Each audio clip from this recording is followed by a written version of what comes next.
கடுமையான குற்றவாளிகள் தடுத்து வைக்கப்பட்டுள்ள பூசா அதிய பாதுகாப்பு சிறைச்சாலையில் இந்த ஆண்டின் இதுவரையான காலப்பகுதியில் 100க்கும் மேற்பட்ட கையடக்க தொலைபேசிகள் கைப்பற்றப்பட்டுள்ளதாக போலீஸ் விசேட அதிரடிப்படை தெரிவித்துள்ளது.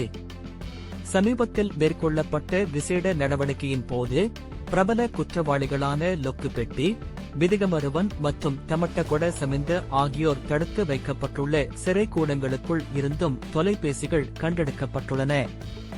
சில தொலைபேசிகள் சிறைக்கூடங்களின் தரையினுள் புதைக்கப்பட்டிருந்தமை குறிப்பிடத்தக்கது.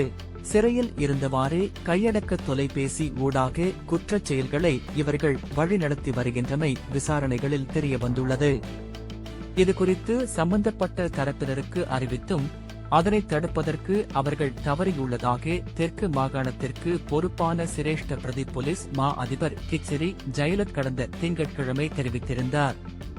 இப்பின்னணியில் கடந்த 22, 23 மற்றும் 24ஆம் திகதிகளில் போலீஸ் விசேட அதிரடிப்படையினரும் சிறைச்சாலையின் அவசர கால மற்றும் தந்திரோபாய பிரிவினரும் இணைந்து விசேட தேடுதல் வேட்டையை நடத்தினர். இதன்போது கனேமுல்ல சஞ்சீவ கொலை சம்பவத்தின் துப்பாக்கிதாரி என சந்தேகிக்கப்படும் சமிது தில்ஷானின் அறையிலிருந்தும் ஒரு தொலைபேசி மீட்கப்பட்டுள்ளது.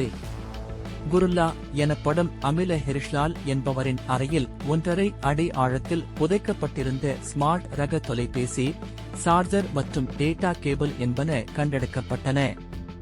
ஈஸ்டர் தாக்குதல் தொடர்பில் கைது செய்யப்பட்டுள்ள நோபர் மௌலவியின் அறையில் இருந்து 2 வயர் துண்டுகள் மீட்கப்பட்டுள்ளன.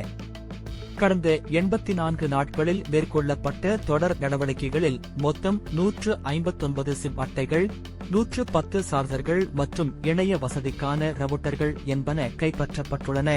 ஊழல் நிறைந்த அதிகாரிகள் மூலமாகவே இவை சிறைச்சாலைக்குள் கொண்டு வரப்பட்டிருக்கலாம் என விசாரணை அதிகாரிகள் சந்தேகம் வெளியிட்டுள்ளனர்.